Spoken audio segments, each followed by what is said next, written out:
الله أكبر الله أكبر الله أكبر الله أكبر. Selon les critères du prophète.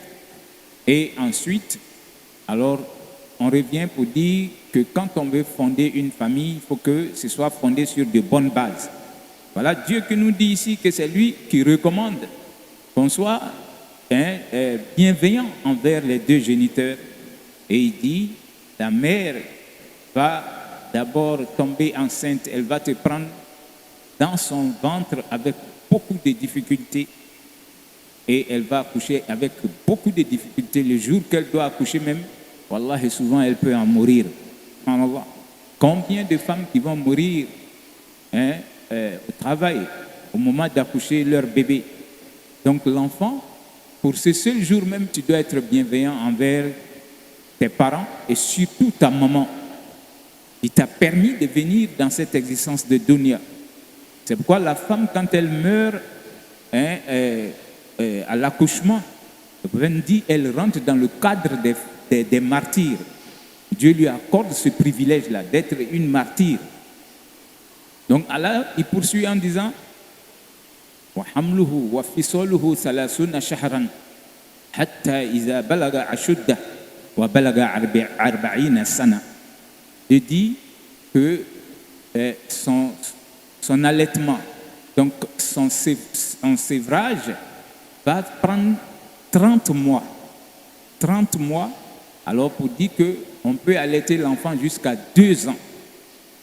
Alors Dieu va dire, tu seras la charge de ta mère et ça va durer 30 mois, elle est en train de s'occuper de toi. Et quand tu vas finir avec cette phase, alors tu vas maintenant être quelqu'un qui est stable, quelqu'un qui va atteindre la maturité.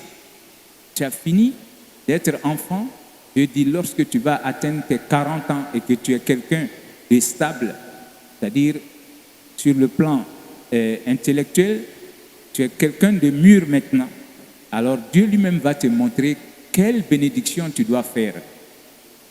Voyez-vous, Dieu, ici, il va donner une bénédiction que le croyant qui va atteindre 40 ans doit pouvoir faire pour lui-même et ses géniteurs. Et ça veut dire quoi? Ça veut dire qu'il faut éduquer l'enfant religieusement. Il faut avoir sa première école qui sera sa mère, qui pourra lire aussi le Coran, qui croit au Coran et qui pourra faire attention aux bénédictions qui se retrouvent dans le Coran pour que elle aussi, à son tour, lorsque toi tu n'es pas là, qu'elle soit une personne qui peut continuer ton œuvre.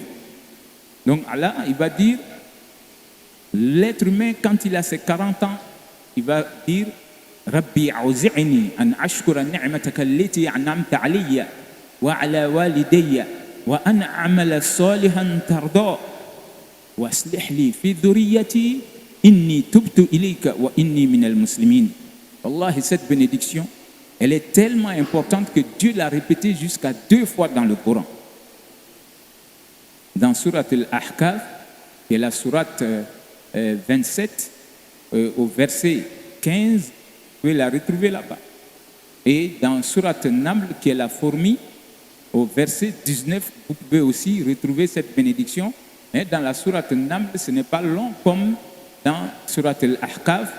Et là-bas, c'est le roi Salomon qui va réciter cela.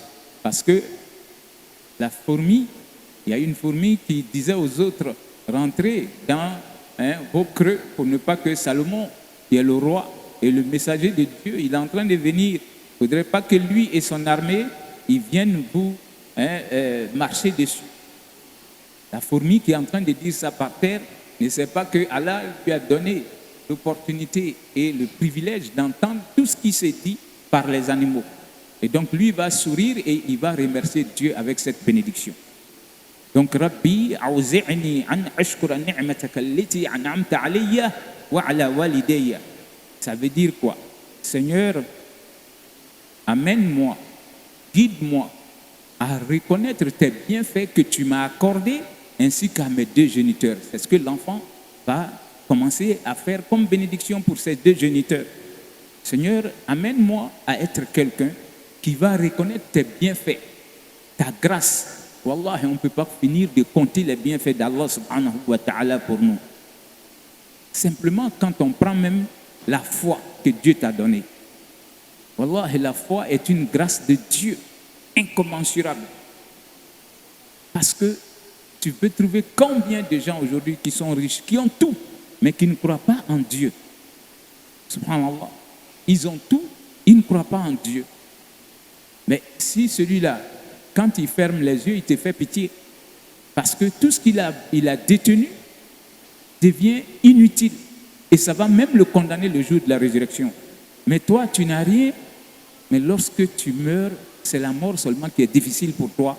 Wallahi, Allah subhanahu wa ta'ala, il t'a fait toutes les grâces en te donnant la foi. Alors, quand on va regarder, Dieu, il nous a fait croyants. Il a fait de nos parents des croyants. Ça, c'est une grâce d'Allah. Parce que combien de musulmans qui ont vu leurs géniteurs qui n'ont pas accepté l'islam? Combien? Même parmi les disciples du prophète sallallahu alayhi wa sallam. Il y a des disciples, des grands disciples du prophète qui ont vu leurs parents, mais ils n'ont pas accepté l'islam. Alors d'autres vont dire que ce verset-là, ça a été descendu même pour Sayyidina Abu Bakr Siddiq. Ces deux géniteurs ont accepté l'islam. Et ne parlons pas de lui-même qui sera le premier calife du prophète sallallahu alayhi wa sallam. Donc nous autres, on doit dire Alhamdulillahi Rabbil Alamin, parce que si on a pu même connaître l'islam, c'est grâce à nos deux géniteurs. Il y a combien de musulmans aujourd'hui qui voient les parents, c'est-à-dire même lui-même sa foi, c'est-à-dire le fait qu'il soit musulman, les parents ne sont pas d'accord, mais ils sont obligés de le laisser parce qu'ils se disent qu'il est têtu, il peut faire ce qu'il veut maintenant puisqu'il est grand. Mais ils ne sont pas d'accord. Et lui, il a pitié de ses parents-là, il prie pour eux. De leur vivant, tu peux tout le temps prier qu'Allah subhanahu wa ta'ala leur montre sa voie qui est l'islam. Que Dieu fasse que cette lueur-là puisse entrer dans leur cœur. De leur vivant, tu peux prier Dieu pour eux. Mais une fois qu'ils décèdent, c'est fini. Tu ne peux plus prier pour eux. Ça, c'est important de le savoir. Quand tes géniteurs ne sont pas musulmans, ils sont vivants, tous les jours, demande à Dieu de les guider à l'islam. Mais le jour qu'ils vont mourir, si Dieu a dit au prophète de ne pas prier pour son propre oncle, ça veut dire que nous autres, on ne peut plus prier pour nos géniteurs si toutefois ils décèdent et qu'ils n'ont pas embrassé la foi. Donc ici, on revient, Dieu nous dit Rabbi a'uzi'ni an ashkura ni'mataka allati an'amta alayya wa ala waliday wa an a'mala salihan tarda. Seigneur, guide-moi aussi à faire des œuvres que toi, Allah, tu vas agréer. Donc le fait de prier, de jeûner, d'être quelqu'un qui aime tout ce que Dieu a recommandé, wallahi, ce n'est pas par ta force, c'est par la grâce d'Allah subhanahu wa ta'ala. C'est pourquoi dans cette bénédiction, Dieu nous amène à reconnaître que si on a pu poser de bonnes œuvres, on a fait du bien, c'est parce que Dieu nous a guidés à faire ce bien-là. Il nous a donné la foi à admettre que ça c'est du bien. C'est parce que Dieu l'a dit, le prophète l'a dit, alors moi je vais le faire selon mes moyens. Et donc tout ce que Dieu a prohibé, je vais m'éloigner de cela. Je vais tout faire pour ne pas faire ce que Dieu m'a dit de ne pas faire. Dans toute l'année, mais surtout dans les mois sacrés. Vous savez que nous sommes dans le mois de Rajab et nous sommes le dernier vendredi de ce mois béni de Rajab. Alors, il faut remercier Allah subhanahu wa ta'ala qui a fait que toi tu as vu le premier vendredi de ce mois béni et tu viens aujourd'hui encore être présent lors de ce vendredi qui va clore les vendredis dans ce mois de Rajab. Donc ici, on revient et on dit Allah subhanahu wa ta'ala, Seigneur, ne nous abandonne pas à nous-mêmes. C'est ce que ça signifie. Voilà. On dit, Seigneur, amène-nous à être des gens qui vont poser des actes que toi, Dieu, tu vas agréer. Donc ça amène le croyant à comprendre que tu ne dois pas innover quelque chose dans notre religion. Si tu dois faire des prières, ça vient de Dieu. Si tu dois faire des jeûnes, ça vient de Dieu par le truchement de son messager qui nous a expliqué. Alors si tu veux même faire des zikrs, ça vient de Dieu.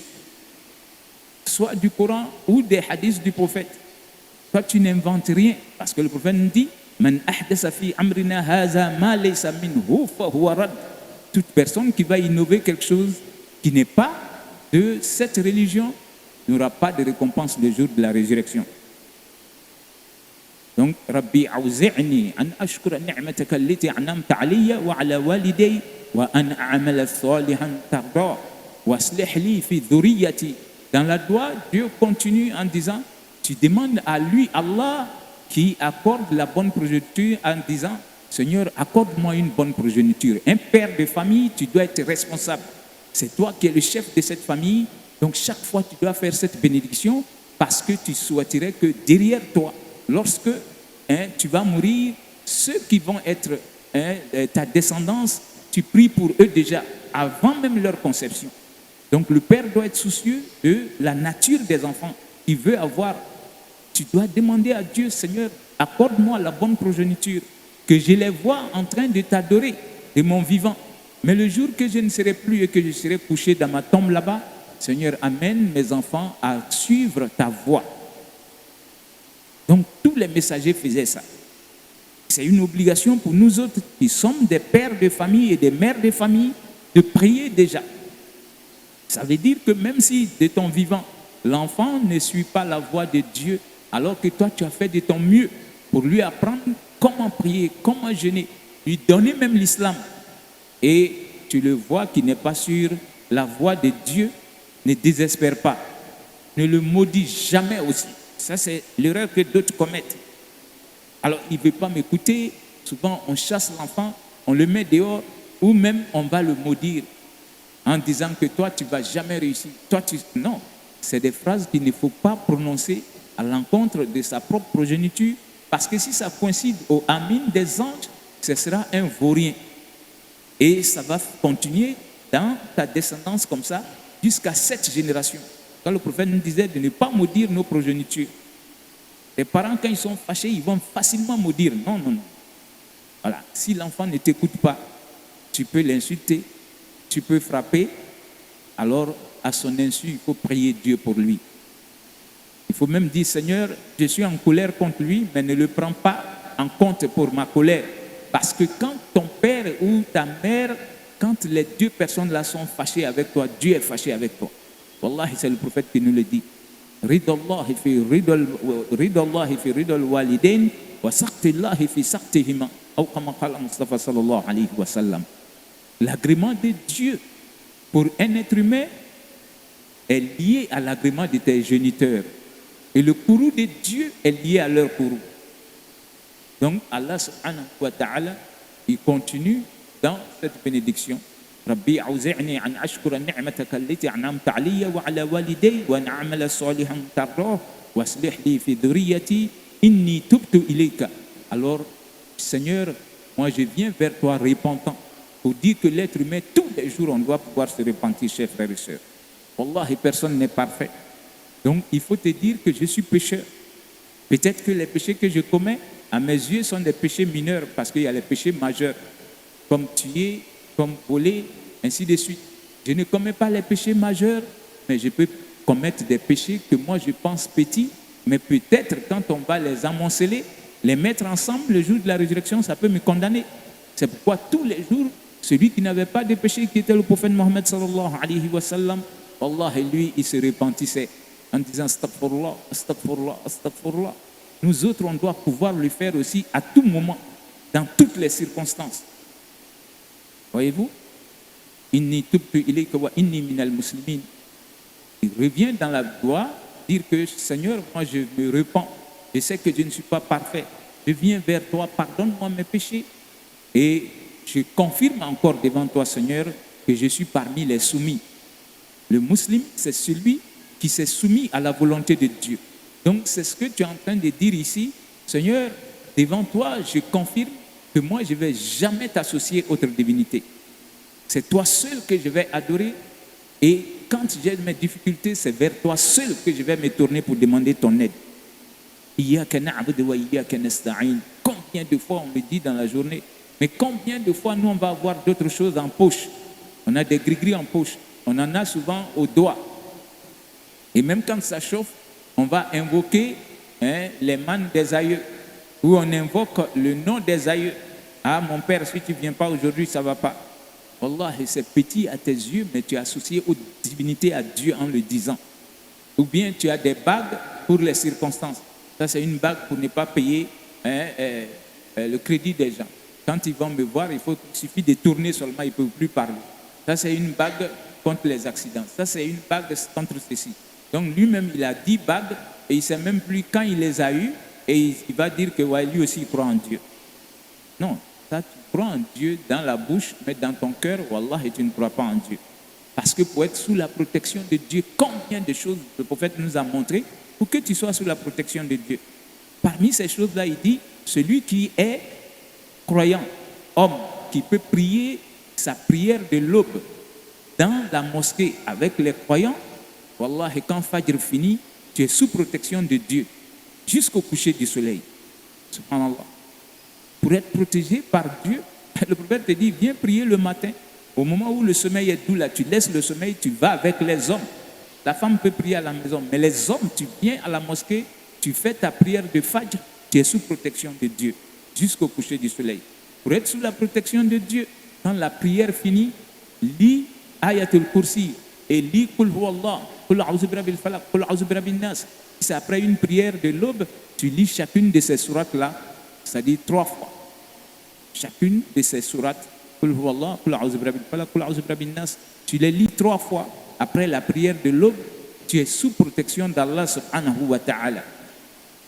Donc le croyant, ayant tout ça, même pour sortir maintenant, pour aller au boulot ou bien aller vaguer à ses occupations, il sort en disant Bismillah, tawakkaltu ala Allah, la hawla wa la quwwata illa billah. Le prophète dit, si tu sors avec ça, wallah, tu es sous la protection de Dieu jusqu'à ce que tu retournes chez toi à la maison. Rien ne peut t'arriver. Tu es sous protection d'Allah subhanahu wa ta'ala. Mais pourquoi toi tu as tout ça et tu ne les mets pas en application, tu comptes sur un gris-gris qui est dans ta poche ou bien sur les bagues que tu portes. Donc, qu'Allah ait pitié de nous et qu'il nous amène à fouiller dans notre livre pour aller retrouver des bénédictions qui sont profitables pour nous, parce que pour chaque lettre de cette bénédiction, tu as 10 récompenses divines. Pour chaque lettre. Quand tu les dis, alors si Dieu exauce, alors ça sera bien pour toi et ta progéniture. Et tu en es responsable. On est tous responsables de nos familles. Donc on doit prier pour nous et prier pour nos femmes, prier pour nos enfants. C'est pourquoi Dieu a fait de toi le responsable de la famille. Donc tu peux parler, mais n'oublie pas aussi de t'accompagner avec les doigts et beaucoup de sacrifices. Quand tu es père, il faut faire souvent des sacrifices. N'attends pas que tu fasses un rêve et qu'on te dise que ton fils va mourir ou bien que toi... Non, le musulman, il cède en faisant des sacrifices. Voilà. Tu te dis, Seigneur, moi je donne ça pour que tous mes enfants soient des gens qui vont t'adorer et que je ne vois pas de mécréants dans ma progéniture. Un père qui donne souvent, c'est-à-dire à chaque vendredi, lui, il se dit, je vais donner quelque chose à la maison de Dieu. C'est de mettre dans la caisse de Dieu. Seigneur, fasse que mes enfants puissent mémoriser le Coran. Fasse que mes enfants puissent t'adorer jusqu'à ce que vraiment ils quittent cette vie de dunya. Donc qu'Allah fasse que nos progénitures soient sur la voie et que le jour de la résurrection, que nos femmes et nos enfants ne soient pas des bagages pour nous vis-à-vis de Dieu. Subhanakallahumma wa bihamdik. نشهد أن لا إله إلا أنت نستغفرك ونتوب إليك سبحان ربك رب العزة ما يصفون وسلام على المرسلين والحمد لله رب العالمين. الله أكبر الله أكبر الله أكبر الله